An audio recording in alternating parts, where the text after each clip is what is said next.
Здравствуйте, мои друзья! Вы с Алисой Таро. Давайте посмотрим, что стучит, что гремит и что у нас с вами на пороге. Итак, смотрим, что нам за подсказки скажут карты Таро Ленорман. Итак, стучит какой-то дом, друзья.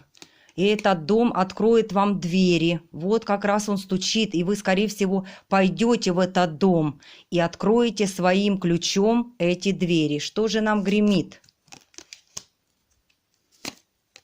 Гремит какое-то важное известие. И это известие касается вашей семьи. Какую-то мудрость вы будете проявлять. А может быть, какие-то советы вам скажет женщина из вашей семьи. Что-то вы будете обсуждать. И это касается семейных дел. Также будете проявлять мудрость, терпение. И, конечно же, это связано с вашими делами.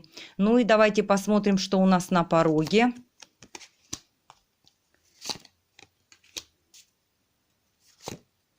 Ну что ж, друзья, а на пороге мужчина и стабильные с ним отношения. Также карта говорит, что вы отправитесь на какую-то вечеринку, которую запланировали. Может быть, это будет как раз встреча в семье, куда вы как раз будете обговаривать, пойдете в семейный круг, может быть, какое-то будет семейное мероприятие, а также, может быть, отправитесь на вечеринку. Еще карты говорят, что мужчина ваш стабилен, уверен и, конечно же, вы для него главная женщина в жизни.